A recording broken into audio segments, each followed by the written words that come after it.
The field of 64 is officially set. 11 SEC teams have punched their ticket as the road to Omaha officially begins. Hello, everyone. I'm Chris Phillips. He's Harrison Fant. We are here reacting to everything with the bracket. The field of 64 officially unveiled earlier today. Guys, make sure you like, subscribe, turn on notifications. Check us out via podcast, wherever you get your podcasts. You can also find us across social media as well as our website, SECUnfiltered.com. Want to give a quick shout out to SeatGeek, guys. Hey, you're going to any of these regionals, whether you are in Knoxville, you're in College Station, maybe you're in Chapel Hill, maybe you're in Raleigh, wherever it might be, Charlottesville, you want to make sure you're getting your tickets and get some bang for your buck in the process. You can head over to SeatGeek, SeatGeek.com, or the app. Use promo code SECU. Get $20 off your first purchase. So again, you go to any regionals, that $20, you can use it to get a beer. You can get a hot dog. You can get some peanuts, whatever you like. We could all use an extra $20 in our pocket. So again, SeatGeek.com or the SeatGeek app. Use promo code SECU to get $20 off today. Like I mentioned, join me, my good friend, Harrison Fant. Harrison, what's going on, my man? Appreciate you taking the time. The road to Omaha is officially set, and I know that makes you excited, and myself as well as huge college baseball fans. Yeah, Chris, thanks for having me. Great to be here. And we're so much closer to Omaha. The road to Omaha is here. We have the 64 teams. We're excited about it. Postseason baseball continues, and it's electric, and it's just awesome to see. And we love college baseball. What more can you ask for right now? What more can you ask for, indeed, Harrison? And guys, today we're going to go through each and every single regional that either an SEC team is hosting or is featured in, and really just give our immediate reactions and thoughts. Guys, later this week, Wednesday, you can expect Harrison and I, we will have a show. We'll preview every single regional. We'll drop our predictions. We'll dive in the nitty-gritty, all that good stuff. But for right now, again, we're going to look at matchups. Who got favorable draws? Who got a difficult draw? Whose path is laid out well to advance to the next round? And again, just reacting to everything as the field of 64. The road to Omaha is set. So without further ado, guys, let's go ahead and dive into everything. We will start with the Knoxville Regional, the #1 Tennessee Volunteers, the SEC champion, SEC tournament champion. Tennessee Volunteers, of course, they're the #1 overall seed. No surprise there. They draw Northern Kentucky, Indiana, and a really intriguing one, Harrison, Southern Miss. After last year, these two teams faced off in Hattiesburg. There was a lot of chirping back and forth about the stadium sizes, and Southern Miss, don't shoot the messenger, actually has a bigger stadium, Harrison, right now than the Tennessee Volunteers do. Either way, they're going to get to feel the effects of Lindsey Nelson Stadium. Your thoughts on this draw for the #1 overall seed, Tennessee? Yeah, Chris, I think it's a pretty solid draw. I think Southern Miss is a very, very strong 2 seed, and Indiana's no slouch as a 3. Northern Kentucky gets their first time in the postseason here in the field of 64, and it could be worse for sure. But I mean, I think the Southern Miss is going to give Tennessee a run for their money for sure, and get them everything they got. Yeah, and I really like, I think, too, Indiana, kind of a sleeper there, if you will. They were one of those bubble teams. Again, I'm really intrigued. Southern Miss, history-rich, tradition-rich program. We assume, and again, we're not locking in predictions till Wednesday, but there's a good chance, it seems, Tennessee, Southern Miss on that Saturday night. I think that one could be really, really intense, could be a lot of fun down there in Knoxville. Absolutely. Absolutely. So we move on, guys, to College Station. Texas A&M's regional. They are the overall 3 national seed. As you notice, by the way, we're jumping all over the place. I'm not going in order here, so just bear with me. Texas A&M, the #3 overall national seed. They draw Grambling, the Texas Longhorns, and Louisiana. Harrison, this was one of the regionals that really caught my eye. You could argue it's the most difficult regional and deepest. You got that rivalry game potential there with Texas A&M and Texas. And Louisiana certainly is no slouch either. Harrison, I may not be more fired up for any other regional than this one. Your thoughts on the College Station regional? Yeah, Chris, it's a great regional for sure. A lot of talent, very deep. You got Grambling as a 4 seed who they're really good this year. They won the SWAC, and they're not a bad team at all. They played very well this year. Texas, I mean, you can't go over that without the rivalry of Texas A&M and Texas in the same regional with a chance to end your rival's season on the lines. That's as high as it gets in the postseason with regional baseball, especially going down the road. But Louisiana is another very, very good team. They've been a strong mid-major all year long, and they're a very good 2 seed. So I think a lot of people that don't know about them is that they're very scrappy. They're very clean baseball, and they're going to fight and claw. It's a death by 100 cuts. That's how they play, and they got a lot of power. So you got to watch out for them as well. Yeah, Harrison, a lot of folks chirping about the potential Texas A&M Texas matchup, and while it would be electric, again, I warn folks, Texas fans, watch out for Louisiana because they are for real. They are legit. It is no guarantee Texas is winning that first game. So, I feel pretty confident with Texas A&M, but you never know. Texas, Louisiana, I mean, I think that is going to be a knockdown, drag-out fight for 9 innings. It'll be interesting to see who comes out in Louisiana's been a that top-ranked team most of the season too. So yeah. No, they're they are not a afraid of the very big moment. They're 41-18. I mean, they're a very, very good team. not your Sunbelt's no typical slouch. Yeah, not your typical mid-major here. So while we all, again, would love to see that A&M and Texas matchup, I'm not going to be surprised if actually Louisiana takes that first game against the Texas Longhorns. We shall see. Guys, again, we're jumping around, so let's go to the Stillwater Regional where the Florida Gators find themselves. Oklahoma State is the 11 overall national seed. They draw Niagara, Florida, as I mentioned, and then Nebraska, and that's who Florida will match up with. What do you think about this draw for Florida, Harrison? And again, the Nebraska Cornhuskers, a really, really solid Big Ten team that they're going to have to deal with in their first game. Yeah, Chris, this may be one of the toughest regionals of all of them. I mean, Oklahoma State, fantastic venue. First off, they've upgraded the facilities the past recent years. It's a beautiful, beautiful ballpark. I want to go to it one day for sure. Oklahoma State, they've been such a great team and deserve to host for absolutely. And to get at Nebraska as a 2 seed and Florida as a 3 seed, this regional is going to be absolutely brutal for everyone in it. I mean, Nebraska, they ended up winning the Big Ten championship. They've been very, very good all year, and just a lot of talent there, which is not necessarily something you see for a kind of a Northeast team, North team. But then you have Florida, who, as up and down as a year they've had, the number 1 strength schedule in the country. Nebraska and Florida very similar RPI-wise, 28 and 30. It's just anything can happen for Florida in the postseason. They were in the championship last year and lost 2 or 3 to LSU, but anything can happen. Maybe Kevin O'Sullivan has the boys ready to go. They flip a switch, they're rested, and maybe they just find something that clicks, and it's going to be a brutal regional for everyone in it. So Niagara, too, as well, their first time in the postseason after winning their conference. So happy for them, excited for them growing the game of baseball. They won the Metro Atlantic, so congrats to them as well. My question for Florida, Harrison, is I wonder what they do with Jack Caglione. If we see him bumped up in the rotation again, this is win or go home territory. This is do or die. This is not okay. Well, we know we have till Sunday to throw our guy. I just wonder, does Kevin O'Sullivan, does he entertain the idea? Game 1. I mean, I feel like you have to. I feel like you have to if you're Florida. You got to go. If you're going to go down with your best, go down with your best. If you're going to go down with your best. You cannot save Jack Caglione for a potential, Saturday night game or elimination. Like you cannot do that. I don't think you can play that way. You got to throw your best immediately, I think. Yeah, Chris. If I'm Kevin O'Sullivan, I'm throwing him game 1 and then DHing him the next day or two to give him a little rest. Still have him involved because he's their best hitter in the lineup for sure. Best player in college baseball right now. Harrison, let's go to our next regional. This one sees the Vanderbilt Commodores going to Clemson. Clemson, the 6 overall national seed. They draw High Point, which I was stunned to learn their first time ever in the postseason. That's a great program, by the way. So High Point, Coastal Carolina, and Vanderbilt. This is a fascinating regional. And Harrison, believe it or not, it brings me great joy to tell you that Clemson has not been to a super regional since 2010. So you wonder, does that wheel start spinning in their head, the pressure, right? I mean, who remembers the last time Vandy went to Clemson, Harrison? I believe, if I recall correctly, Vanderbilt won that regional the last time they were there. Also, Coastal Carolina, we know about the great history and tradition with their program. This is the last run, by the way, for I believe it's Rod Gilmore, right? Their head coach. Gary Gilmore, their head coach. So there's a lot of really, really interesting storylines in this regional. And for Vanderbilt specifically, they get Coastal in that first game. The Doors have the pitching. We saw it in the tournament, Harrison. That's the interesting thing. They have the pitching to make a run here. That's a question for Clemson. What do you like about this regional for Vanderbilt, the overall draw and the overall layout of the Clemson regional, if you will?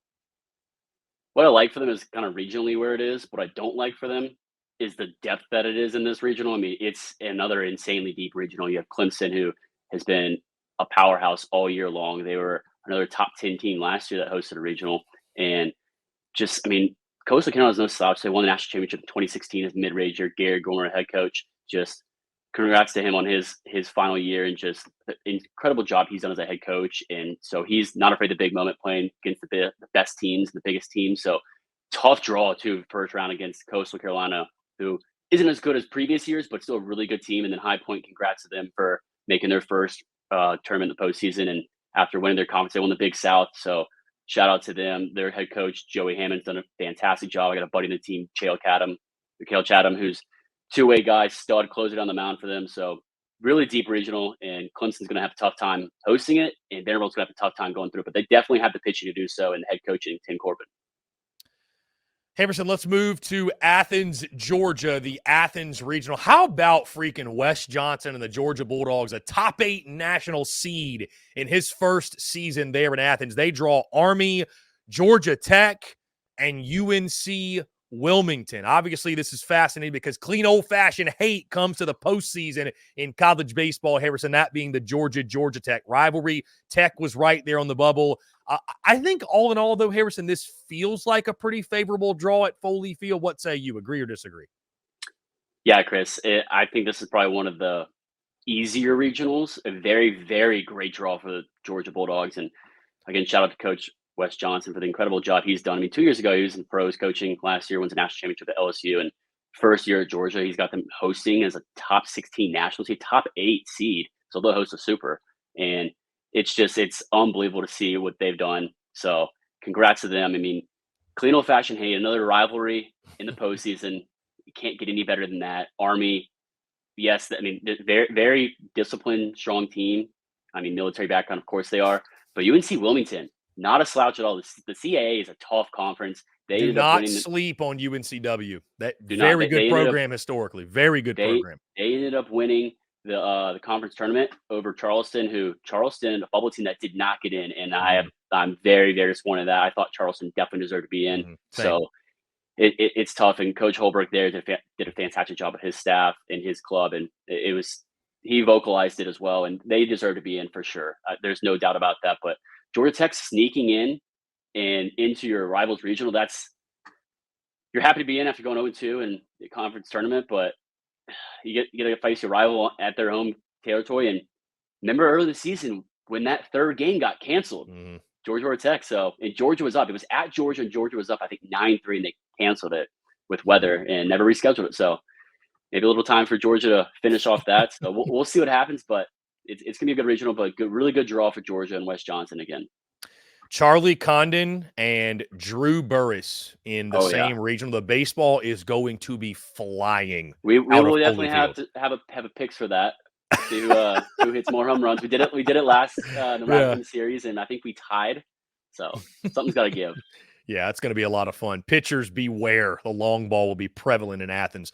Let's go to Raleigh, North Carolina, Harrison. The Raleigh Regional, which finds the South Carolina Gamecocks after their run in Hoover. They are in the Raleigh Regional. North Carolina State is the 10 overall seed. They draw Bryant, James Madison, and yes, South Carolina, as we mentioned. From what I saw on social media, Harrison, it seems like a lot of Gamecock fans feel pretty good about this regional. Are they justified in that, or do you think it's going to be a challenge? I think folks are kind of sleeping on just how good NC State is, but overall thoughts on the draw for South Carolina and the Raleigh Regional as a whole? Yeah, Chris. I mean, there's definitely could have been worse draws. I think South Carolina fans are glad to not be in Clemson's regional for sure. Just, I mean, there was a lot of expectation of possibly being in Clemson's regional. And I mean, as the games went early in the season, and now what you want to do. And, it would have been great for baseball and for fans in general to see another rivalry regional, but NC State, a fantastic program. Coach A there, they've been on a heater this season. They've been one of the best teams down the stretch. They took a series from UNC, Wake, I think Florida State, I believe. UVA, it was unbelievable. And they're a very, very hot team right now and playing great baseball. So not an easy draw for South Carolina, but I've seen there are worse regionals. So. And again, the question for South Carolina, how does that pitching hold up? Did they have the pitching to last to the weekend? And certainly there were good signs in Hoover. Again, NC State, very high-quality team here. We'll be curious to see how – very, very scrappy team, South Carolina. If they can continue the way they were playing in Hoover, they've got a really good shot at winning this regional. No doubt. And certainly on that note, by the way, Harrison, as we go through these, I would imagine, and our predictions Wednesday, but at minimum, one of these SEC teams that are not hosting is going to find a way to get to the Supers. It's just Absolutely. when you have this many quality teams that are going on the road. That being said, one team that's not, Harrison, having to go on the road, that is the Kentucky Wildcats, because they took care of business. The number 2 overall national seed. This is the Lexington Regional. Again, Kentucky at 40-14. They draw Western Michigan, Illinois, and Indiana State. Indiana State, who maybe thought they should have been hosting, they have to go to Lexington. You know, all in all, Harrison, all due respect to the opponents, and I'm not saying I'm an expert on Western Michigan baseball or Illinois. This feels like a pretty favorable draw for Kentucky. Am I misguided in that statement, or do you think so as well? I think you're pretty guided. You're guided very well, Chris. I think it's a very favorable draw for the Wildcats and head coach Nick Mingione. Shout out to them for the incredible season they've put together and just unbelievable team that they have this season in the way that they play. I'm a big fan of the way they play. Clean baseball, steal a lot of bags, do the little things right. So I think it's a really good regional for them. Indiana State's going to come in definitely with some bulletin board material, thinking they should have hosted, especially after last season hosting, but not their own ballpark. Issues with that and whatnot. And Illinois, I think, is a good Big Ten team. I believe they won the regular season Big Ten, but not the conference championship. Take that for what you will. But I think Kentucky has all the right buttons and players and the path to win this regional more so easily than other teams in other regionals, especially in the SEC. I'm curious to see Harrison, Indiana State playing like a team with its hair on fire. You know they will be. Could they cause some trouble in Lexington, Kentucky? I mean, they were number 10 RPI in the country. Indiana State, they're 42-13. I mean, it was their strength of schedule and that really killed them. And they're definitely got their backs against the wall and fighting for what they believe they should have had.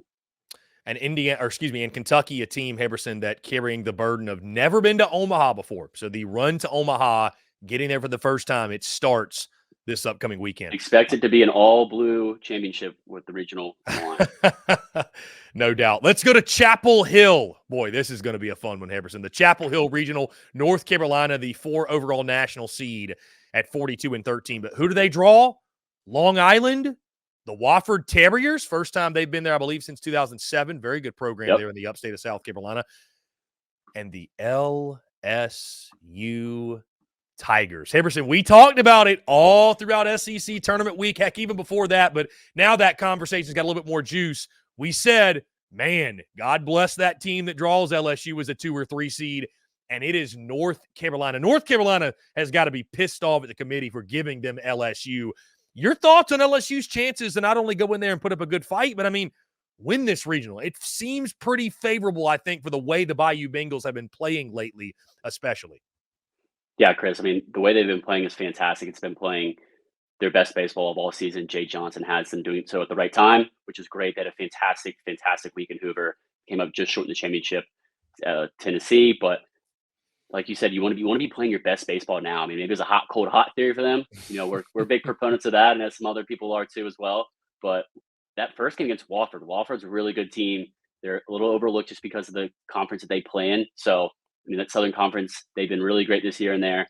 And Wofford's going to give them everything they got. So if LSU can just come out hot and, you know, I think the bats more so are going to be prevalent than the arms. It can be the arms, you know, can Gage Jump go 6, 7, 8 innings. Can Luke Coleman do the same thing? Just save their bullpen a little bit. But North Carolina hosting that regional. North Carolina has been, I think, a little bit slept on the first half of the season, if not longer.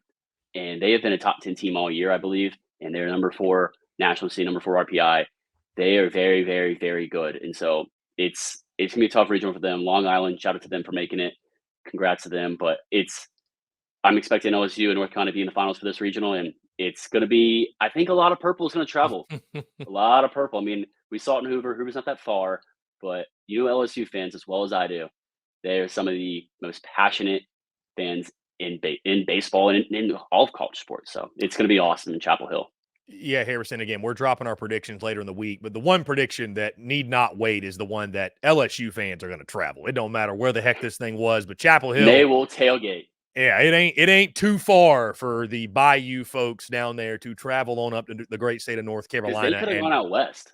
They could have, but they will cause hell wherever they go, and LSU fans will be loud, be raucous, and this is going to be one that, admittedly, Harrison, appointment viewing for me. I cannot wait to see this one unfold. A team that their fan base, Harrison, is causing a ruckus on social media. I'll just say that because they felt like they should have been hosting Mississippi State. They are traveling to the Charlottesville regional, the 12 seed Virginia at 41-15 overall. They draw Pennsylvania, very good 4 seed there in Penn, St. John's, and then Mississippi State. As we mentioned, Harrison, this one's going to be a lot of fun. I'm admittedly not all that familiar with St. John's. The record's impressive at 37-16-1, but I know the Penn Quakers, very solid 4 seed. Virginia, I mean, this is what they do, right? Virginia baseball in the ACC, they're dominant every year. But Mississippi State, I talked about earlier, Vandy, their pitching depth. Harrison, this is why we loved Mississippi State and Hoover. They've got the pitching depth to go into any regional and win. Certainly this one as well. What do you like about this draw for Mississippi State, and just overall thoughts on the Charlottesville regional? Yeah, Chris, it starts with the pitching depth for me for Mississippi State. I was even more impressed with it in Hoover and how well their starting pitching did, especially Brooks Iger, just against your rival, going out and throwing 8 shutty. It was just unbelievable, and it added to the depth even more because we knew the 1-2 punch of Cal Stevens and Jorangelo Sinja was unbelievable and some of the best in college baseball. But to add Brooks Iger to do that, if he can do that again here in the regional, they've got a very, very good shot at winning this regional. St. John's, congrats to them. They won the Big East. I think there's worse 3 seeds to have in your regional for sure. Pennsylvania, I think, is a little bit probably better team, even though they're the 4 seed. But they were here last year. St. John's hasn't been in the postseason since 2018, I believe. So it's a solid draw for Mississippi State. Those fans are going to travel. We know that as well. And I don't believe that UVA is that hostile of an environment. So I think Mississippi State's going to be fine playing that. They've shown to be fine playing on the road. But definitely a great draw for them to go out and win this regional and advance to a super. Especially they got more bulletin board material thinking they should have hosted for sure. They're gonna be remembering that all week long. Yeah, I'm excited to see, Harrison, the motivation factor for Chris Lemonis' club. And, I don't know. You mentioned the UVA crowd and the hostility, the environment. I don't know what their rules are on artificial noisemakers, but I tell you this, yeah, if they're not, Uber, you couldn't have them. If they're not patting people down at the door, you're going to be hearing some cowbells in Charlottesville. I can tell you that right now. Those people are going to show up. And Mississippi State fans, they're going to show up with a bad attitude, as is probably this baseball team as well. It's going to make for a great weekend of baseball there. Yeah, and Chris, it's really going to reside on the backs, I think, of Hunter Hines and Dakota Jordan with how much they struggled in the SEC tournament. I mean, it was one of the biggest struggles you've seen of 2 power bats in a lineup all season in a conference tournament, especially. And if they're going to win this regional, they have to have them get going, enormously. Like they have to have them being the core of their offense. So we'll see what happens. Your best players have got to play their best baseball in the postseason, no doubt. Harrison, let's go to Fayetteville, the Arkansas regional, the number 5 overall seed at 43-14. They draw Southeast Missouri State, Kansas State, and Louisiana Tech. Now, at first glance, Harrison, I looked at this one and said, okay, pretty favorable draw. But Louisiana Tech, really salty ball club. Kansas State, a really good ball club as well. So I think on paper, this one looks favorable to Arkansas, but we've seen Arkansas in this position before, Harrison. And I'm not making any predictions right now, but I'm very, very curious to see how things shake out with the Hogs. Can they hit enough? That's the question. We know that they have the pitching. Can they hit enough? And how do they manage the pitching staff, Harrison? Because I'm not someone that I really love the idea of saving your best for game 2 or 3, but do they throw Hagen Smith game 1 against Southeast Missouri State? Or do they feel like they can beat them with Mason Molina or Brady Tiger? The chess match is going to be really interesting to watch. And again, your overall thoughts, Harrison, on what Arkansas drew in the Fayetteville regional. Yeah, I think they've got a pretty favorable regional compared to some other teams that are hosting as well. But that to be said, Louisiana Tech's no slouch. They've been a very, very good mid-major program as well all year long. And for the past several years, I mean, they get a lot of recruits of guys who don't get recruited to LSU or big-time SEC schools. They go to La Tech, and they're Bulldogs. They play like Bulldogs. They're a really good team, so there's no reason to sleep on them. And then Kansas State, a team that was really strong early in the season, that played in some of the college baseball classics early in the year, neutral sites, played well. They've played more quad 1 games and better record than Louisiana Tech, just kind of by tradition of being in Power 5 conference. But they, I think so, more snuck in than other teams as a 3 seed, but they're gonna give La Tech a run for their money in the first round, and then playing at the Bomb. We know how Arkansas does at home. I mean, they just got named by the fan vote for D1 baseball or NCAA baseball the best home stadium in the country, beating out Alex Box. So, Arkansas's offense is much better at home. To touch on your point of Hagen Smith and how to strategically do that, obviously Dave Van Horn, one of the best coaches in college baseball. He's been in the program for 20 plus years. It feels like he's been there forever, honestly, if you ask most college baseball fans. But I don't see you throwing him game one. I honestly don't. Especially the thing is, who do you throw in game one then? Because Brady Tigert struggled. He came out of the bullpen. We saw in Hoover, Hagen Smith short of the year, just didn't want to overdo him coming up with regionals.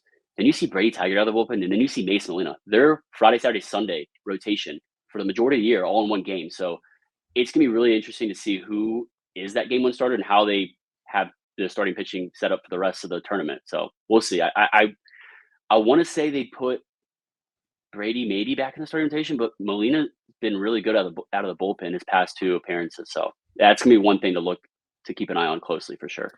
Yeah, Harrison, I will predict they will not throw Hagen Smith in game one. Listen, you don't want to get behind the 8 ball. That's why I don't love the strategy, Harrison, because you play around with the baseball gods in that way, and you play with fate, right? When you play with fate, it can burn you. And so I don't know a whole lot about Southeast Missouri State, but you know what? They're good enough to be in this field. So, I think you got to take the approach anybody can beat anybody.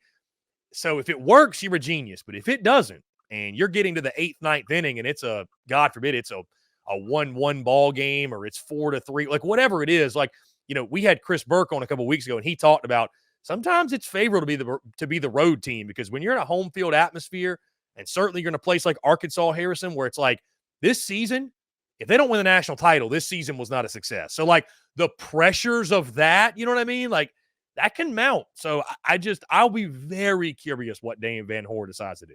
Very curious. Yeah, we'll see. But I mean, of all the coaches, you got to have the most confidence in him for sure. Just right. his historic winning nature. And yes, they should have won the 2018 national championship. They dropped it on a fly ball, but he's been there before. He knows the expectation, knows the standard. Playing at home is going to help too, obviously with the bats, but you got to have faith in him as an Arkansas Razorback fan.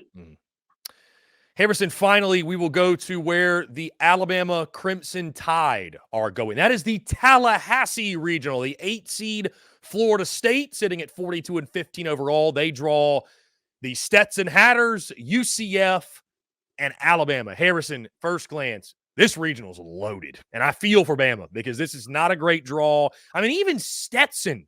Go ask Florida how good Stetson is. Stetson's pretty damn good. UCF, solid club from the Big 12.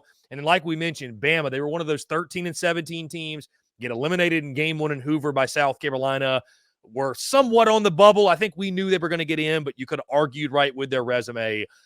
And then Florida State. I mean, the magic of Mike Martin can be felt there in Tallahassee. Your thoughts, Harrison, on the Tallahassee Regional, the draw for Alabama? Do you agree with me? This is a really, really difficult draw for the Crimson Tide. Yeah, Chris, but I think it shouldn't go without mentioning that Alabama's being a 2 seed, not a 3 seed. I think a lot of people around college baseball had them as a 3 seed, just kind of how they kind of finished the season, and then they went one and done in Hoover. It's interesting. I mean, I think most of us had them projected and sitting in a 3 seed spot, so it's good for them to get a 2 seed. But this regional is loaded. And you got to shout out Link Jarrett for the fantastic job he's done at Florida State this year, and the turnaround from last year, which was his first year, I believe, and then missing the postseason for the first time in what was it since 1977, I believe. So you do the math. That's just a lot of years of being in the postseason in a row under Mike Martin. Like you said, magic of Mike Martin. They're playing at Mike Martin Field, so it's going to be it's a deep regional. Stetson's no slouch either. There's a 4 seed. That's a very, very tough 4 seed that is used to playing these Florida schools, these Florida State schools. Miami. They're a mid-major that plays them a lot during the season. So this is like another midweek for Stetson, bro. I mean, the only difference is Stetson's going to get everybody's best guy. That's the biggest difference. But I mean, but Stetson's coming to tournament hot too. They're coming hot, and their coach is heated too after the way that their conference tournament down with a lot of spit flying. I'll leave it at that. Between some coaches. So they're definitely coming in hot, ready to play. UCF, a good program as well. I don't think they're the strongest 3 seed Mhm. in the postseason, but they are a good team. They've played well this season, so it's a tough draw for this whole region. It's a very tough region, I think.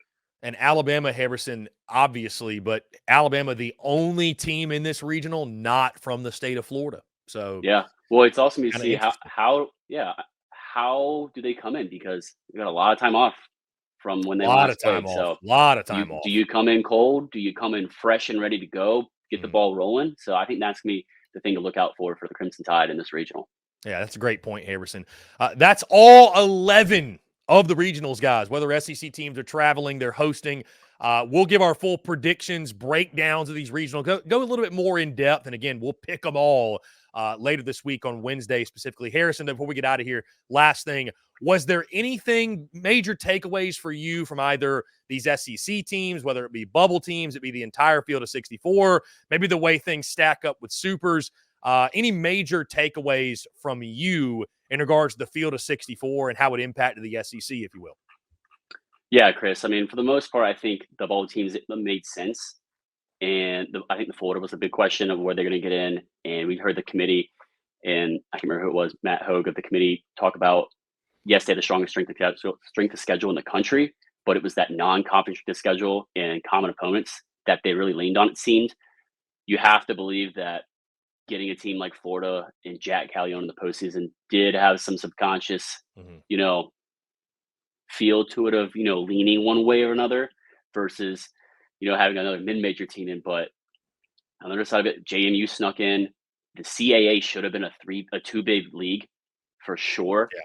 College Charleston, I believe, should have definitely been in it. Criminal they were left out. That was They, criminal. it, they were robbed. They should have Yeah. definitely been in it, and they're a very good team that gives a lot. They play. They're like Mhm. Stetson. They play a lot of these D1 South Carolina and North Carolina teams that are in ACC, SEC play, and they play them very, very well. And Chad Holbrook, he's been in the bottom of those dog piles Mhm. at South Carolina and some other schools. I mean, I'm going to quote him. He said, "I know what the popcorn in Omaha smells like and tastes like." So I think they got snubbed. Yes, they Mhm. lost in the championship to UNCW, a very good team who's a 2 seed. Yeah, their Mhm. conference champion tournament is a 2 seed, Yeah. and they're not in the regional, and they're not in a regional at all. Mhm. And they won their regional regular season. They were just a very, very good team. They were at RPI, they're 42. They were 7-5, positive record in quad one. I mean, I think their strength of schedule hurt them a little bit, 63, but there's no reason that they should have, or sorry, their strength schedule was 112, not 63. They should have had an opportunity to play in the postseason for sure. And it sucks for everyone not in the postseason because it limits their season. Their season's done. These seniors maybe playing their last game already. So Mhm. it's tough all around, but ball don't lie, I guess is how you say it. So we're going to have to watch the rest of the season and enjoy it, but you got to feel bad for them. I definitely think they should have been in over some other bubble teams, but Mhm. we got a lot of really good regionals, a lot of great baseball, and it's the best time of the year for college baseball, Chris. Yeah, Harrison. And in closing for me, I think that, you know, people talk about SEC bias and the SEC gets the benefit of the doubt. Oh, that team shouldn't have got in. Look at this team. They went 13-17. Like, the SEC deserves the bias it gets. Let's look at the national championship game and how many times is it featured an SEC team? How many straight national champions have there been? I mean, It's been the it's last 4 national champions have been SEC. right. And then what was it? I think the Coastal Carolina Arizona national title was the only one in the last like 15 years or 10 years that did not feature an SEC team in some capacity. So, like, what I'm trying to say, Hibberson, is the bias is earned and deserved. That being Yeah. said, you could have made the argument about a Florida, maybe about an Alabama, maybe not as much as South Carolina, LSU, because they made runs. But the point I'm making, Henderson, is I'm really intrigued to see which of those teams that came into the SEC tournament at 13-17, which one of those take advantage of their situation, right? Like Florida, I think there's a lot of pressure, right? They got some of the benefit of the doubt, right? They got some SEC bias. Are they able to take advantage, or will they go 2-Q and we're sitting here saying, man, College Charleston should have gotten that spot, right? Somebody else, TCU, should have gotten that spot. Somebody else should have gotten it. So I think it's going to be really fascinating, more so what the bottom half of the teams that got in do. The top half we know, right? We know what the expectations, what we're expecting out of Tennessee, Arkansas, A&M, Kentucky, etc. But what do these bottom 3 or 4 teams get in? What do they do? And which of those the cream rise to the top, or they more so just reaffirm Harrison. They're kind of what we thought they were. So I'm fascinated to see the depth of this league continue to flex its muscles. And I mean, again, man, we got some great matchups to look forward to. Yeah, Chris, and it's gonna be interesting to see because I'm curious how well Alabama and Florida fans travel. Because when I was at Hoover, it didn't feel like there were really any there whatsoever, and Florida's playing all the way in Oklahoma. So Which is weird for Bama, too, because Hoover's right there. Like, that's very interesting. Yeah, it definitely is. But, I mean, it's like you said, I mean, if they go 0-2 and you're sitting there at home, Chad Holbrook and other people around the college baseball are saying, College Charleston should have been in probably. You know, I mean, I think they would have traveled well. They would have been in a Carolina regional. They would have had a very, very good chance at winning a regional for sure. But when you look back at it, the SEC bias, is it a thing or not? I guess we'll never know. I think another thing that's weird is teams that have an AD in the committee room. I mean, yes, the rule is if their team is being talked about, they have to leave the room and they cannot vote on it. Yes, they can't vote on it, but do they really leave the room? I mean, those conversations outside of those official ones in the room, that's interesting, man. I don't like that at all. You can say that's why Mississippi State didn't host and why East Carolina did, because their AD is on the committee. I mean, I think that definitely has an influential factor, but at the end of the day, past 15 years, the SEC has had 18 College World Series finals appearances, all other conferences, 12. In the past 15 years, the SEC has had 9 champions. 9. And 4 of the last 4 were from the SEC.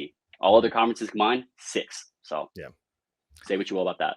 Yeah, and to your point, lastly on the committee, if they want to try to convince everybody that you know an AD of a school being on the committee, it doesn't impact anything. To that, I would say I was born at night, Harrison, but it was not last night. So you come on, you can't get that past us. Guys, this was a lot of fun. That's going to do it all for us. Appreciate each and every single one of you tuning in. Again, make sure you tune in on Wednesday because Harrison and I will be right back here. And we're not just going to talk about these regionals, the matchups. We're going to go through. We're going to break them all down. We're going to predict them as well and give you our winners. Going to be a lot of fun. Guys, make sure you hit that like and subscribe button on YouTube. Make sure you check us out via podcast as well. We're all across social media platforms, of course, and also our website, secunfiltered.com. And again, if you're getting your tickets for the regionals, SeatGeek, promo code SECU. We're trying to put $20 in your pocket, so you're welcome. Guys, SeatGeek grades the seats and how great of a deal it is, too. Big fan of that. Yes, because, again, a lot of folks are going to be traveling. Make sure you get your tickets via SeatGeek. Again, guys, thank you all so much for tuning in. Appreciate each and every single one of you. For Harrison Fant, I'm Chris Phillips. We'll talk to you next time, and we'll catch you on the other side.